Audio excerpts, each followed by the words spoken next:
அனைவருக்கும் வணக்கம். இன்றைக்கி நாம வந்து பார்த்தீங்கன்னா, ரொம்பவே ஒரு எளிமையான ஒரு இனிப்பு வந்து செய்ய போறோம். அது வந்து பார்த்தீங்கன்னா, சாப்பிட்றதுக்கு ரொம்பவே டேஸ்ட்டா இருக்கும். இது வந்து பார்த்தீங்கன்னா, எங்க ஊர்ல காது குத்து ஃபங்ஷனுக்கு வந்து குடுப்பாங்க.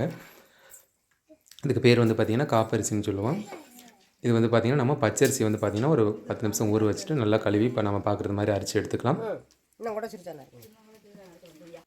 பச்சரிசி வந்து பார்த்தீங்கன்னா, ஒரு 10 நிமிஷம் நம்ம மிதமான வெயில்ல அப்படியே விட்டுறலாம். அதோட ஈரம் வந்து கொஞ்சம் குறைஞ்சு வர்ற மாதிரி. இப்போ நம்ம வெல்லத்த வந்து பார்த்தீங்கன்னா, பொடி பண்ணிக்கலாம். 1 கிலோ பச்சரிசிக்கு வந்து பார்த்தீங்கன்னா, ஒரு 1/2 கிலோ வெல்லம் எடுத்துக்கலாம். ஒரு 4லேருந்து 5 ஏலக்காய் வந்து பொடி பண்ணிவிட்டு அதையும் சேர்த்து நம்ம அடுப்பில் வச்சுக்கலாம். இப்போ நம்ம வந்து பார்த்தீங்கன்னா, ஒரு 1/2 டம்ளர் தண்ணி விட்டுக்கலாம். தண்ணி அதிகமாக விட்டிங்க அப்படின்னா வந்து ரொம்ப தண்ணி ஆகிடும். ஸோ வந்து ஒரு வெல்லம் கரையிற அளவுக்கு மட்டும் நம்ம தண்ணி சேர்த்துக்கிட்டா போதுமானது.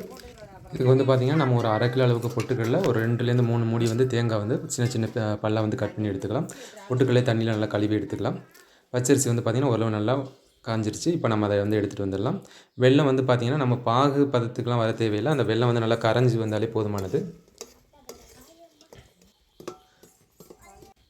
பாகு பதங்கிறது இதுக்கு வந்து அவசியம் இல்லை.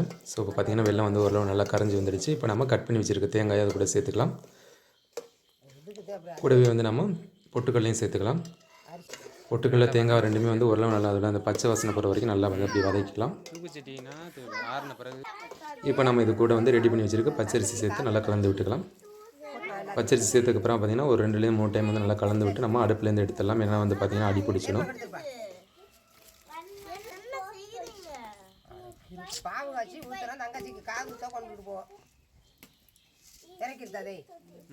இப்போ நம்ம அடுப்புலேருந்து எடுத்துகிட்டு கீழே வச்சு நம்ம நல்லா கலந்து விட்டுக்கலாம்.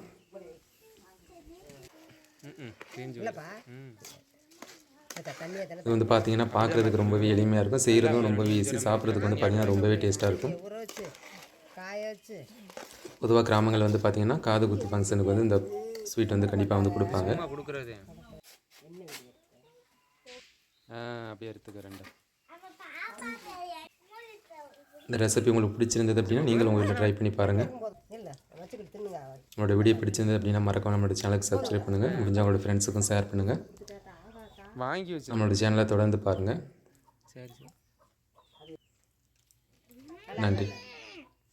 நல்லா இருக்கா? இனிப்பு நல்லா இனிக்குதா? இது நல்லா இருக்கும். ஏலக்காய் இதெல்லாம் போடுறா.